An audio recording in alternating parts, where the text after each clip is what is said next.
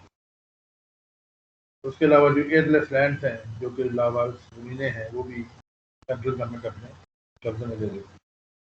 ابھی ہم دیکھتے ہیں کہ سوشل کنڈیشن کیا ہے۔ دیکھیں مسلمانوں نے ایک تو کام بڑا اچھا آگے کیا کہ جو ہندو سوسائٹی میں کاسٹ سسٹم تھا اس کو بہت حد تک شیٹل کر دیا اور کوشش کیا کہ ایکویلٹی یہاں پر پروموٹ کی جائے، اور سوسائٹی ایک بڑا زبردست مکس تھا۔ سوسائٹی میں large number of popular belong to middle class and some belong to the humbler strata of the society جو کہ لوور کلاس تھی، جو پور کلاس تھی۔ سوسائٹی میں جو سب سے زیادہ جو مقام تھا وہ نوبلٹی کا تھا، جو ارسٹوکریٹس تھے۔ ارسٹوکریٹس بنیادی طور پہ جو کورٹیزنس تھے جو کہ سلطان کے کورٹ میں بیٹھتے تھے اور سارٹ آف ایڈوائزر بھی ہوتے تھے۔ تو نوبلس کا اتنا اسٹرانگ رول تھا کہ بنیادی طور پہ یہ نوبلس تھے وہ ٹرک بھی ہوتے تھے، عربس بھی تھے، افغان بھی تھے، ایبیسینینس بھی تھے، ایجپشن لوگ بھی ہوتے تھے، اور یہ اتنے ہیٹروجینیس تھے، اتنے زیادہ یہ ورائٹی تھی ان میں کہ they brought the wealth of the experience with them, اور یہ سلطان کو مسلم میٹرز کے اوپر بڑی زبردست ایڈوائس دیا کرتے۔ اس کے بعد دوسرا بہت امپورٹنٹ گروپ تھا سوسائٹی میں، وہ علماء کا تھا۔ اب علماء کو بہت زیادہ ریگارڈ دیا جاتا تھا، ہائی رسپیکٹ دی جاتی تھی، اور ان کا سوسائٹی میں بہت زیادہ انفلوئنس ہے۔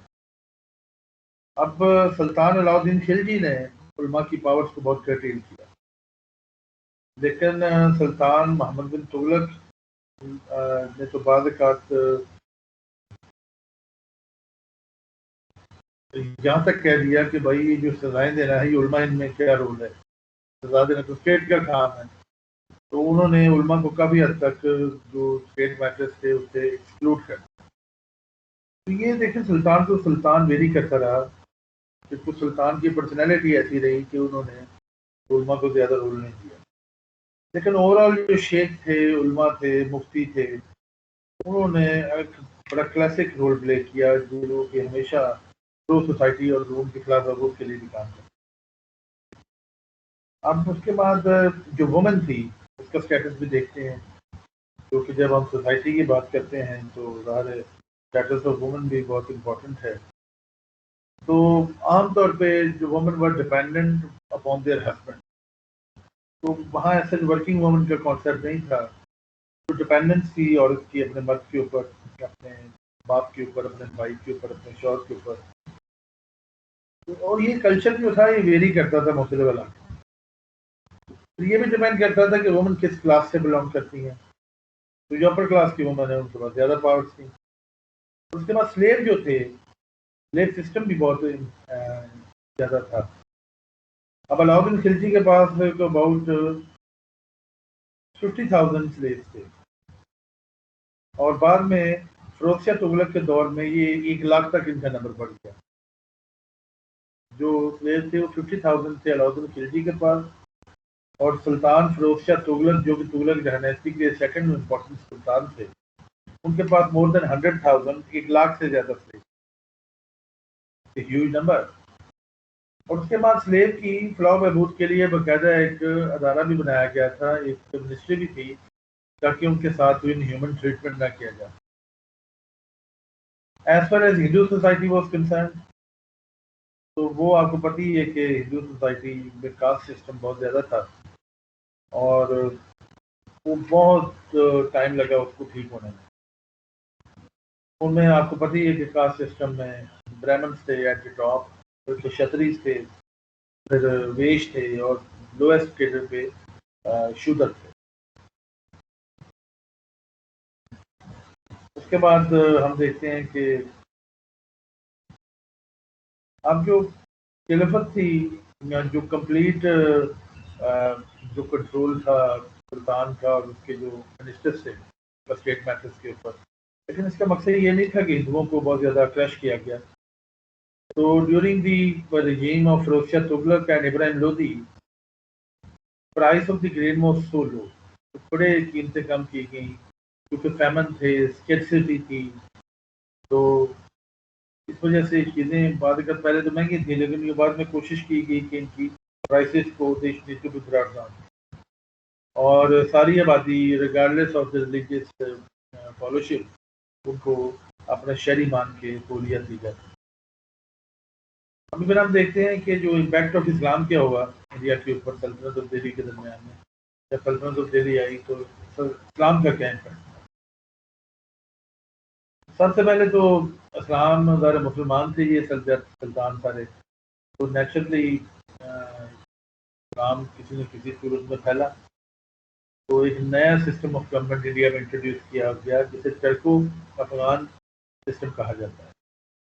Turko Afghan system, TURKO Turko Afghan political system تھا یہ سسٹم آف گورننس. پھر یہاں پر اسٹرینتھن کیا گیا کاسٹ سسٹم کو، اور پردہ سسٹم کو انٹروڈیوس کیا گیا سوسائٹی میں. پردہ سسٹم وہ اسٹرکٹلی مینٹین، اور آپ سمجھتے ہیں کہ پردہ نشین عورت کا تصور بھی ہے لاء میں، اس کی ایویڈنس بھی اسپیشل طریقے سے ریکارڈ کی جاتی ہے. اب اسلام نے ظاہر ٹرکش ایک انفلوئنس دیا، عرب انفلوئنس دیا. Necessity of common language lead to the growth of Urdu.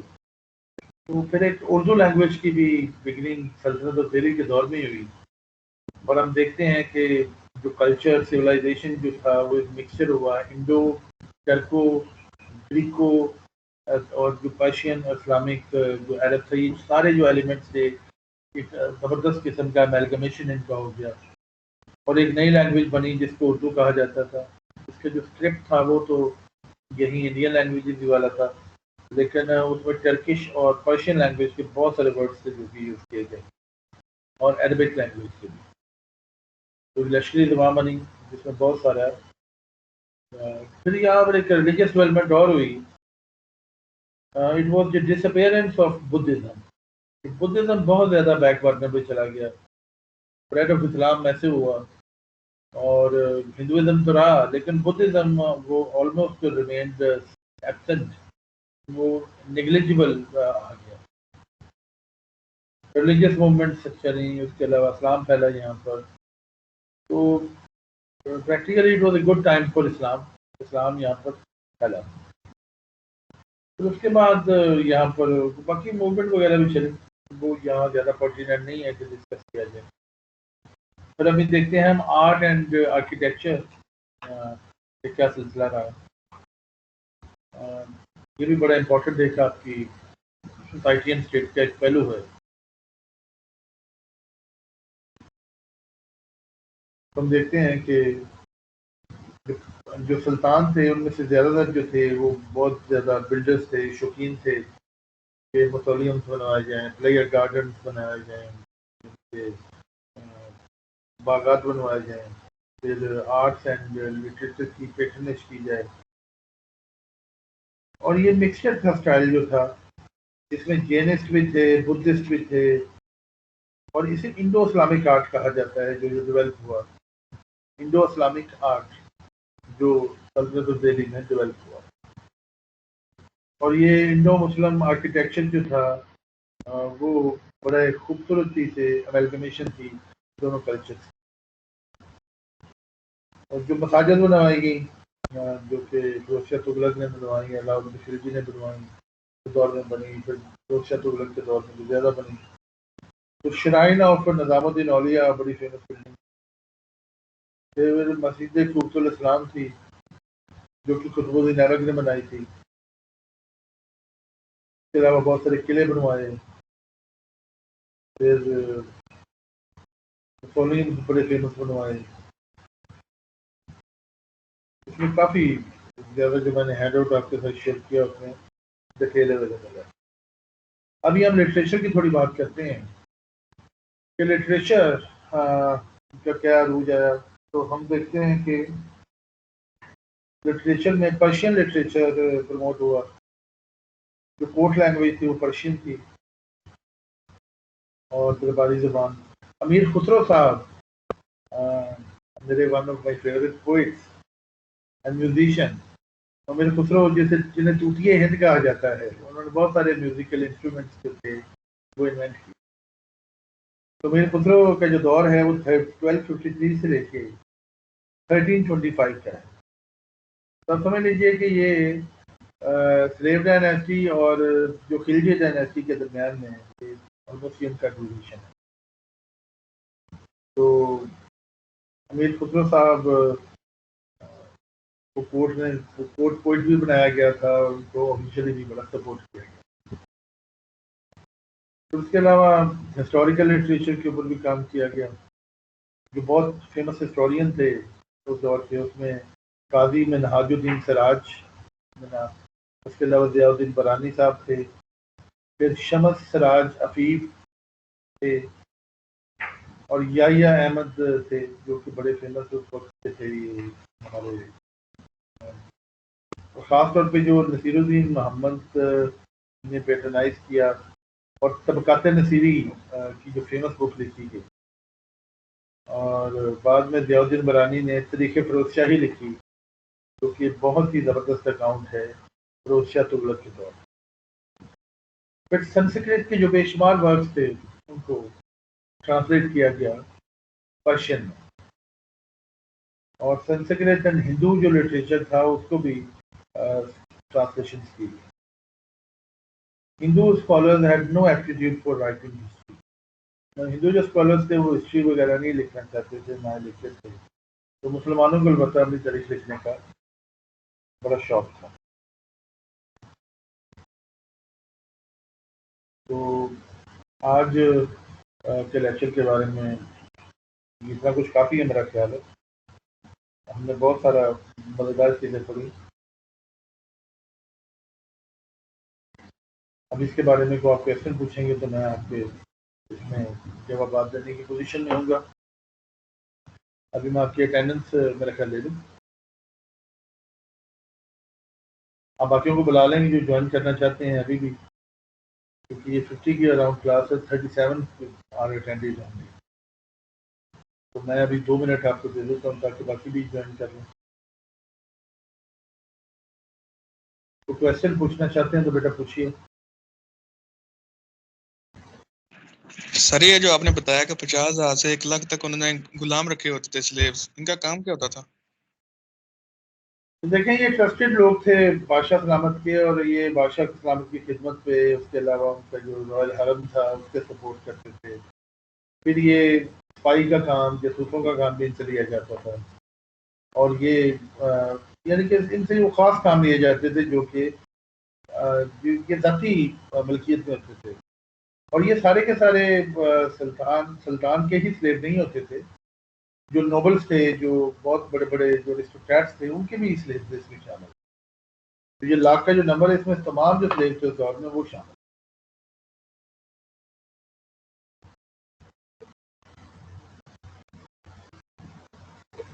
جی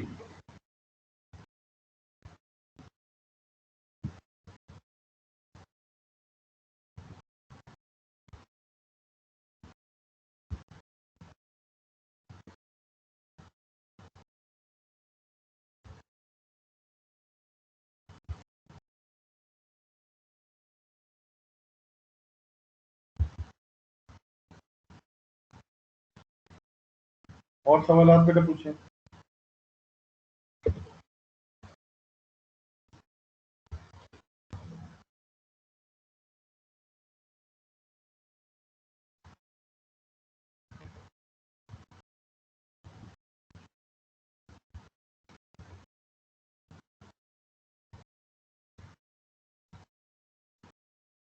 آپ لگتا ہے پڑھتے نہیں ہیں، پڑھتے ہوں تو سوال پوچھیں. ہاں کیوں بھائی؟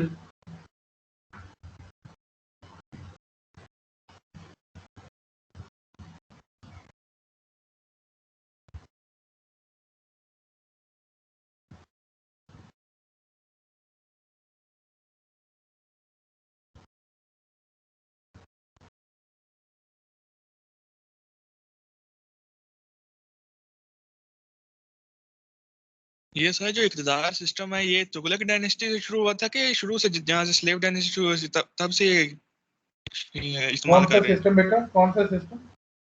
اقتداری سسٹم سر.